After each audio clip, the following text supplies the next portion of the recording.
একটা কথা কি জানো তো, ভালোবাসাগুলো তখনই পূর্ণতা পায় যে আমার ভালোবাসা দুজনের মধ্যে সমানভাবে থাকে। জেনে রাখো, এখন শহরে রুমের ব্যবসা হয়, মনের নয়, যেখানে বিনামূল্যে কষ্ট পাওয়া যায়। ভালোবাসা নয়, এও চেয়েও পায় না, আর কেউ পেয়েও তার গুরুত্ব বোঝে না। সত্যিই ভাগ্যটা বড়ই আজব, যাকে বলা সম্ভব নয় তাকে যেন সবচেয়ে বেশি ভালো লাগে। সম্পর্ক সেটা নয় যেটাতে রোজ কথা হয়, রোজ দেখা হয়। সম্পর্ক তো সেটা যেখানে দূরত্ব অনেক, তবুও মনে সারাক্ষণ তারই কথা হয়। যে তোমাকে আঘাত করেছে তাকে ভুলে যাও, কিন্তু সে আঘাত থেকে যে শিক্ষা পেয়েছো সেটা কখনো ভুলে যেও না। জীবনে এগিয়ে যেতে চাইলে এই তিনটি কাজ থেকে বেরোতে থাকো। নাম্বার 1, সবাইকে খুশি করা। নাম্বার 2, অন্যের থেকে বেশি আশা করা। নাম্বার 3, অতীত জীবন নিয়ে পড়ে থাকা।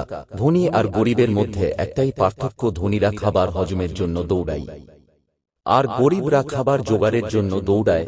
একজন মাই পারেন 5 জন সন্তানকে একসাথে মানুষ করতে, কিন্তু সেই 5 জন মিলেও পারে না একজন মায়ের সঠিক খেয়াল রাখতে। সব সময় নিজের মায়ের খেয়াল রাখবেন, কারণ এই পৃথিবীতে মায়ের মাত্র একদিন, যিনি আপনাকে নিঃস্বার্থভাবে ভালোবাসে না। সম্পর্ক শুধু তৈরি করলেই হয় না, সম্পর্কের মর্যাদা দিতে জানতে হয়। যদি কখনো বুঝতে পারো কেউ তোমাকে এড়িয়ে যাচ্ছে, তবে তাকে আর কখনো বিরক্ত করো না। শুনতে খারাপ লাগলেও এটাই সত্যি। বর্তমানে সৌন্দর্য আর অর্থ মানুষের পরিচয় তৈরি করে যে তোমাকে মন থেকে ভালোবাসবে। সে একটা কথা বারবার বলবে, সে সব সময় বলবে যে শুধু তোমাকেই ভালোবাসি, তোমার টাকা পয়সা সম্পত্তির জন্য নয়। ভালোবাসি না তোমায়, টাকা পয়সা সম্পত্তি না থাকলেও সে একইভাবে ভালোবাসবে এবং একইভাবে পাশে থেকে যাবে। আপনাকে আশা করি আমি বোঝাতে পেরেছি।